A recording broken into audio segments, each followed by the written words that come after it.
teman-teman, di sini kita akan membahas tentang perencanaan pemasaran bisnis. Materi yang akan kita bahas kali ini bersumber dari Philip Kotler and Kevin Lyon Keller, Marketing Management 14th Edition.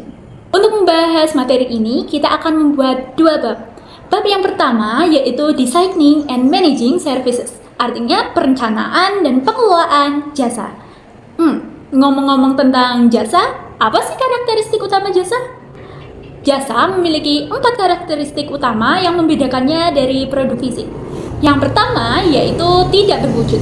Jasa tidak dapat dilihat, dirasa, dicium, didengar, atau diraba sebelum dibeli. Yang kedua, tidak terpisahkan. Artinya, produksi dan konsumsi jasa terjadi secara bersamaan.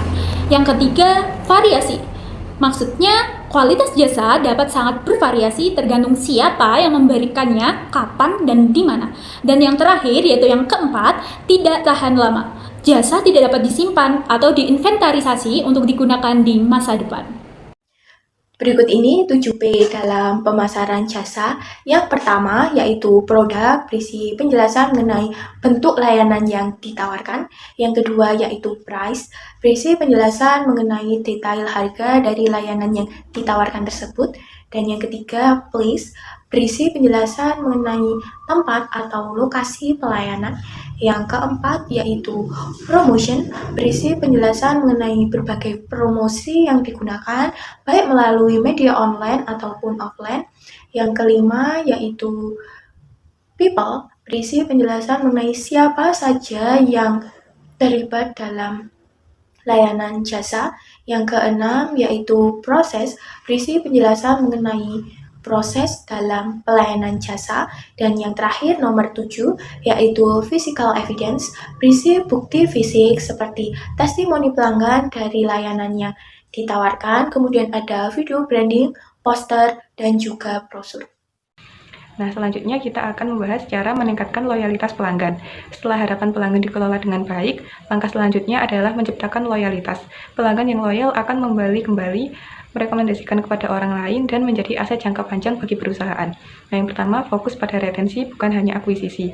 Mendapatkan pelanggan baru memang penting, namun mempertahankan pelanggan lama jauh lebih efisien dan berdampak besar. Pelanggan yang sudah percaya akan lebih mudah diajak bekerja sama kembali. Lalu yang kedua, bangun hubungan jangka panjang.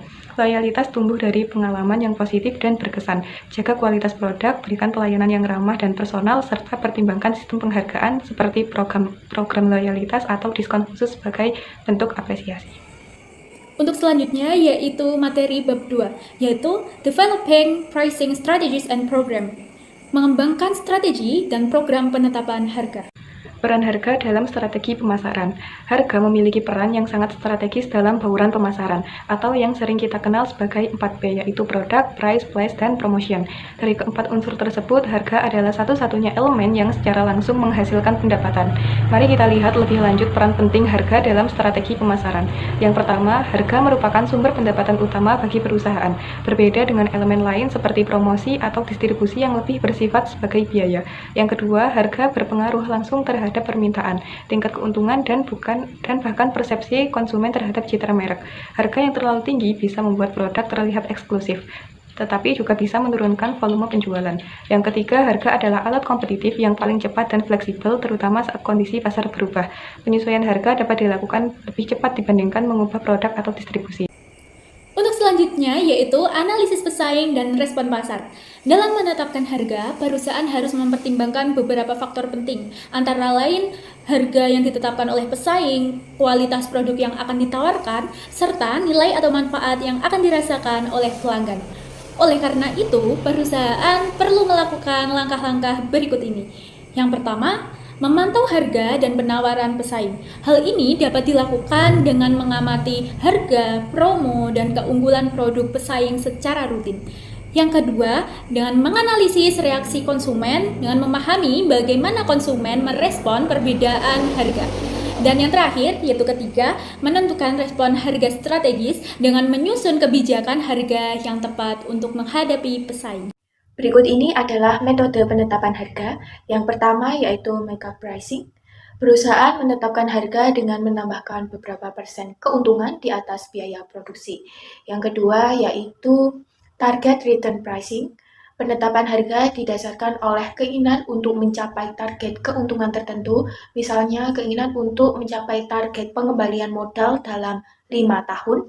Yang ketiga yaitu perceived value pricing, penetapan harga yang didasarkan oleh seberapa besar konsumen dalam menilai produk dan bukan hanya didasarkan oleh berapa harga untuk produksinya. Yang keempat yaitu value pricing, penetapan harga didasarkan oleh layanan dan kualitas produk yang diberikan. Yang kelima yaitu going rate pricing, penetapan harga didasarkan oleh harga yang ada di pasaran. Dan yang terakhir, keenam yaitu action type pricing, penetapan harga didasarkan oleh penawaran tertinggi atau mekanisme lelang.